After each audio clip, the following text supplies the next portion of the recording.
નમસ્કાર વિદ્યાર્થી મિત્રો, શ્રી BBNPB હીરપરા કન્યા વિદ્યાલયમાં આપણું હાર્દિક સ્વાગત છે. આજે આપણે ધોરણ 11માં પાઠ 15 એટલે કે ગદ્ય 15 નનું વર્ણિતો અસી અર્થાત ખરેખર તું વર્ણવાયેલો છે એના વિશે અભ્યાસ કરીએ. વિદ્યાર્થી મિત્રો, આપણે પહેલા લેક્ચરની અંદર આપણે પ્રસ્તાવના અને થોડુંક અનુવાદ છે એ આપણે જોયું હતું. ફરી પાછા આપણે નાયક કોણ છે ને યાદ કરી લઈએ. તો નાયક જીમૂતવાહન છે, નાયિકા છે મલયવતી છે, અને ચેટી કે જે મલયવતી નિદાસી છે, અને ચોથું પાત્ર છે વિદૂષક. અહીંયા જે વિદૂષક એટલે કે જે વિદૂષકનું વર્ણન કરે છે, કોણ કરે છે? ચેટી. અને એ ચેટી છે એ શ્લેષ દ્વારા એનું વર્ણન કરે છે. એટલે કે જે પહેલા અર્થની અંદર વિદૂષક છે એને એમ થશે કે ચેટી મારું વર્ણન કરે છે, પરંતુ ચેટી છે એ બીજા અર્થમાં એનું વર્ણન કરે છે, અને તેના દ્વારા આખા નાટકમાં હાસ્ય રસ છે એ નિષ્પન્ન થયેલો જોવા મળશે. આપણે પહેલા લેક્ચરની અંદર જે નાયક, નાયિકા, ચેટી અને વિદૂષક છે જે તમાલ વૃક્ષના એટલે કે તમાલ વીથિકાની અંદર પ્રવેશે છે, સ્ફટિકની શિલા ઉપર બેસેલા હતા, ત્યાં સીધું આપણે અનુવાદ જોયું હતું. હવે ત્યાં બેસીને કે તે લોકો શું વાતચીત કરે છે એ આપણે એનું અનુવાદ શીખીએ. નાયક છે કહે છે કે વયસ્ય સમ્યગ ઉપલક્ષિતુમ, એટલે કે અહીંયા બેઠા છે, ક્યાં બેઠેલા છે? બધા જે સ્ફટિક છે એની શિલા ઉપર. અહીંયા નાયક કહે છે કે વયસ્ય એટલે કે મિત્ર, સમ્યજ્ઞ એટલે કે સારી રીતે નિરીક્ષણ કરાયેલું છે. કારણ કે વિદૂષક છે એ નાયિકાને કહે છે ને કે તમાલ વીથિકાની અંદર તાપને કારણે તમારું મુખ છે કેવું બની ગયું છે? ખીન. એટલે નાયક કહે છે કે મિત્ર, તે તો સારી રીતે એનું નિરીક્ષણ કરાયું છે. ત્યારે રાજા કહે છે એટલે કે નાયક કહે છે એતન મુખમ પ્રિયાયાહ સસીનમ જીત્વા કપોલયાહો કાંત્યા તમ અનુરક્ત મધુના કમલમ ધ્રુવમ ઇહતે જેતુમ.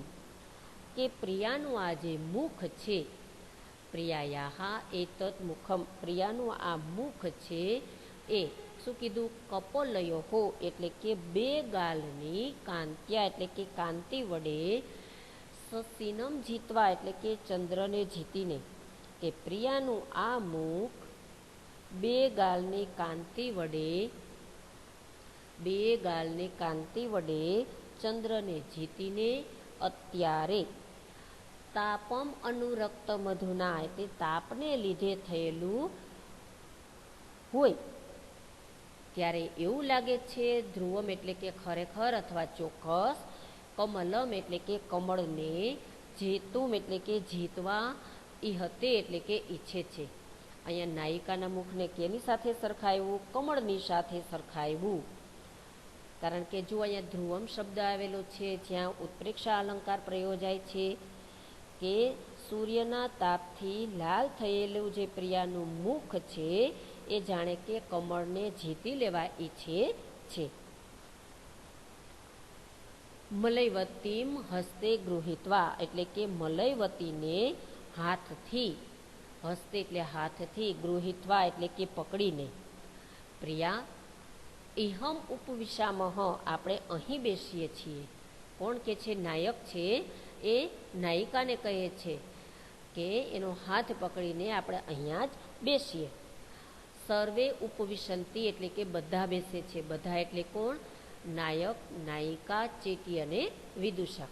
ત્યારે નાયક છે એ નાયિકાના મુખને જોઈને કહે છે નાયિકા મુખમ પશ્યન, નાયિકાનું મુખ જોતા, પ્રિયે એટલે કે પ્રિયે, વૃથમ એવ ત્વમ અસ્માભિહિ પરિખેદતી ઈતા, કે પ્રિયા વ્યર્થ, કેવું કીધું? વૃથેવ એટલે કે વ્યર્થમાં જ, તને અમે, ત્વમ એટલે કે તને, અસ્માભિહિ એટલે કે અમે, પરિખેદિતા એટલે કે દુઃખી કરી, એતે મુખમ નંદન ઉદ્યાનમ, ખરેખર આ તારું મુખ કેવું છે? નંદનવન સમૂહ છે, સ્વર્ગના ઉદ્યાન સમૂહ છે. અન્યત કેવલમ વનમ, અહીંયા બીજું બધું તો જંગલ છે. રાજા છે નાયિકાના મુખનું વર્ણન કરતા જાણે કે એને નંદનવન દેખાડતા હોય, સ્વર્ગ દેખાડતા હોય એવું વર્ણન કરે છે. ત્યારે ચેટી છે એ પોતે સ્મિત સાથે એટલે કે વિદૂષકની સામે એ સ્મિત કરીને એને બતાવે છે કે શ્રુતમ ત્વયા ભર્તુદારિકા કથમ વર્ણયતે. શું કે છે કે રાજકુમારીનું ભર્તુદારિકા એટલે કે રાજકુમારીનું કથમ કેવી રીતે વર્ણન થાય છે, શ્રુતમ ત્વયા તમે સાંભળ્યું. અહીંયા ચેટી છે કોને કહે છે? વિદૂષકને કહે છે કે તમે સાંભળ્યું અહીંયા રાજકુમારીનું એટલે કે નાયક છે એ નાયિકાનું કેવી રીતે વર્ણન કરે છે. વિદૂષક છે કહે છે ચતુરિકે, જે ચેટી છે એનું નામ છે ચતુરિકા. મમ એવમ ગર્વમ ઉદ્યહ એટલે કે આમ ગર્વ ન કર એટલે કે અભિમાન ન કર. અસ્માકમ મયી મધ્યે દર્શનીયો જનઃ ત્વયે. અહીંયા શું કહે છે કે આપણી વચ્ચે પણ અસ્માકમ મયી મધ્યે એટલે કે અસ્માકમ એટલે આપણી વચ્ચે અપી એટલે પણ આપણી વચ્ચે પણ દર્શનીયો દેખાવડો માણસ છે જ. અહીંયા જે બધા બેઠા છે એની વચ્ચે કે છે કે આપણી વચ્ચે પણ દેખાવડો માણસ તો છે જ. કેવલમ એટલે કેવળ મત્સ્યરણ એટલે કે ઈર્ષાને કારણે અદેખાઈને કારણે કહ અપી ન વર્ણયતી કોઈ વર્ણન કરતું નથી, કોઈનું એટલે કે મારું વર્ણન કરતું નથી. અહીંયા વિદૂષક છે એ કોને કે છે? ચેટીને. ચેટીનું નામ શું આપ્યું? ચતુરિકા. કે ચતુરિકા એમ ગર્વ ન કર, હું અહીંયા તમારા બધાની વચ્ચે પણ હું દેખાવડો જ છું, પરંતુ ઈર્ષાને કારણે કોઈ મારું વર્ણન કરતું નથી. ચેટી છે એ હસીને કહે છે સ્મ સ્મિતમ એટલે હસીને કહે છે આર્ય અહમ ત્વામ વર્ણયામી. આર્ય એટલે શું કે છે? અહીંયા માનવાચક શબ્દ વાપરેલો છે. હું તમને વર્ણવીશ. અહમ એટલે હું, ત્વામ એટલે તમને, વર્ણયામી એટલે કે વર્ણવીશ.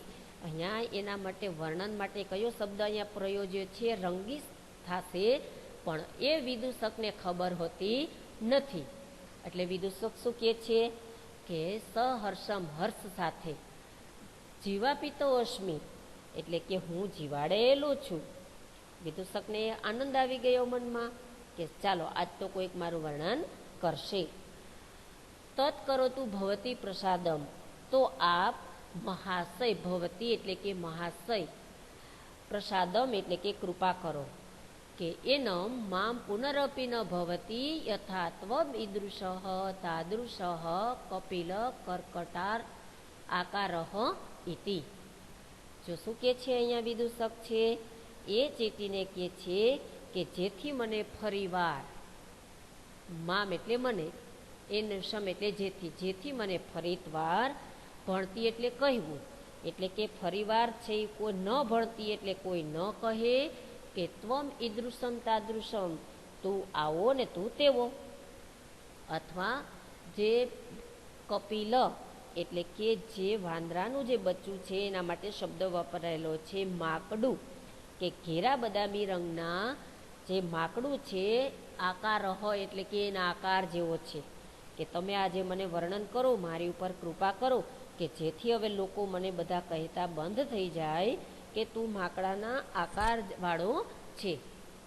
ચેટી આર્ય ત્વમ મયા વિવાહ જાગ્રેણ નિદ્રયમાણમ નિમિલતાક્ષ કે છે આર્ય મહાશય કે વિવાહ જાગ્રેણ, વિવાહના જાગરણને લીધે, નિદ્રયમાણો એટલે કે વિવાહના જાગરણને લીધે તમે જાણે કે ઊંઘતા હોય એવા નિમિલ તાક્ષ, અક્ષ એટલે આંખ, નિમિલ એટલે કે મીચેલી આંખોવાળા, શોભનો એટલે કે રૂપાળા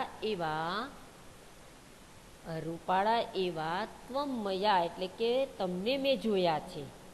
જેથી છે વિદૂષકને કહે છે કે તમે જાગરણને કારણે, કારણ કે આગળ જે પોતે જે વિદ્યાધરો મદિરાપાન કરતા હતા, શાના માટે કરતા હતા? એ મહેફિલ છે એ વિવાહના માંગલિક પ્રસંગે કરતા હતા. અહીંયા ચેટી કહે છે કે તમે ત્યાં રોકાઈ ગયા હતા, જેથી તમારા જાગરણને લીધે તમે જાણે કે ઊંઘતા હોય એવા મીચેલી આંખોવાળા રૂપાળા મેં તમને જોયા છે. તો તથ ઇવ તિષ્ઠ એન વર્ણયામી, તો તેમ જ ઊભા રહો. તિષ્ઠ એટલે ઊભું રહેવું. એન વર્ણમાં કે જેથી હું તમને વર્ણવું. અહીંયા વર્ણન નહીં કરે ચેટી, એને શું કરશે? રંગશે. પણ વિદૂષકના મનમાં શું છે કે અહીંયા એ મારું વર્ણન કરશે. વિદૂષક તથા કરોતી, તો તેમ કરો.